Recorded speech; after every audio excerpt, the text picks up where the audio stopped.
আসসালামু আলাইকুম, welcome back to my another video. আশা করি সবাই ভালো আছেন। আলহামদুলিল্লাহ, আমিও ভালো আছি। চলে এসেছি নতুন আরেকটি রেসিপি নিয়ে। আশা করি অন্যান্য রেসিপিগুলোর মতো আমার আজকের রেসিপিটিও আপনাদের পছন্দ হবে। আজকে আমি আপনাদের সাথে পটলের ছোলা ভর্তা শেয়ার করছি।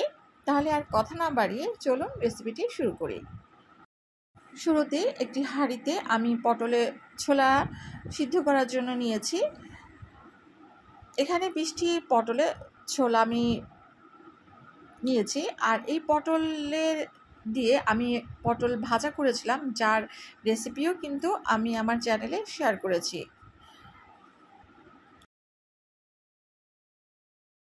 8 থেকে 10 মিনিট এভাবে জাল দেবার পর পটলের ছোলা সিদ্ধ হয়ে গিয়েছে। এবার নামিয়ে গ্যাসের উপর বসিয়ে দিয়েছি একটি ফ্রাই প্যান।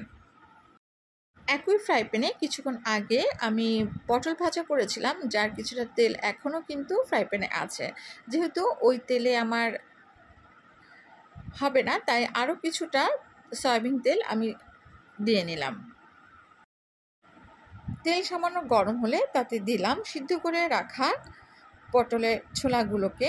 তবে পটলের ছোলাগুলো আপনি সিদ্ধ না করে নিয়েও ভেজে নিতে পারেন সরাসরি। তবে সেক্ষেত্রে বাটার সময় বাটতে কিছুটা কষ্ট হয়।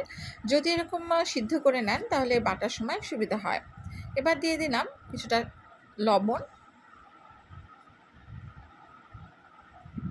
কিছুটা লবণ দেবার কারণ হচ্ছে, যখন সিদ্ধ করেছিলাম তখনও আমি লবণ দিয়ে সিদ্ধ করেছিলাম, কিন্তু আমি যখন লবণ দিয়েছি সেটা স্কিপ হয়ে গিয়েছিল, তাই আপনার ভিডিওটা দেখতে পাননি, তাই আমি এখন বলে দিলাম। পটলের ছোলাগুলোকে ভালোভাবে ভেজে নেবার পর ফ্রাই প্যান থেকে নামিয়ে নিলাম। এবার ওই একই ফ্রাই প্যানে আবার দিয়ে দিলাম সামান্য তেল। আর এবার ওই তেলে দিয়ে দিলাম রসুনের কোয়া। এখানে একটি বড় সাইজের রসুন আমি নিয়েছি। কিছুক্ষণ ভাজা পরে দিয়ে দিচ্ছি পেঁয়াজ কুচি। এখানে 2টি পেঁয়াজ আমি কুচি করে নিয়েছি। এবার পেঁয়াজ কুচি ও রসুন আবার ভেজে নিব। কিছুটা নরম হয়ে আসলে একটা সাইড করে রেখে দিলাম।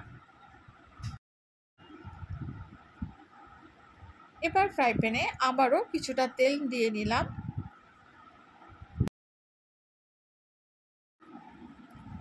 এবার কাঁচামরিচ নিয়েছি 6টি আর শুকনো মরিচ নিয়েছি 4টি। কাঁচামরিচ গরম তেলে ভাজতে গেলে ফুটে ওঠে। যে কোনো সময় বড় রকমের দুর্ঘটনা হতে পারে, তাই আমি কাঁচামরিচ মাথা থেকে কিছুটা কেটে নিয়েছি। আর অবশ্যই এই কাজটা করবেন। সব কিছু ভাজা হয়ে গেলে ফ্রাই প্যান থেকে নামিয়ে নিলাম এবং ঠান্ডা হলে শিলপাটায় বেটে নিলাম। আমি শিলপাটায় বেটে নিয়েছি। আপনি চাইলে ব্লেন্ডারও ব্লেন্ড করে নিতে পারেন, তবে ভর্তা আমার কাছে শিলপাটায় বেটে নিয়েই খেতে ভালো লাগে।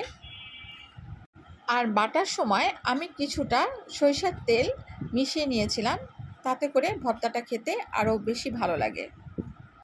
তাহলে এই ছিল আমার আজকের পটলের ছোলা ভর্তা। আশা করি রেসিপিটি পছন্দ হয়েছে।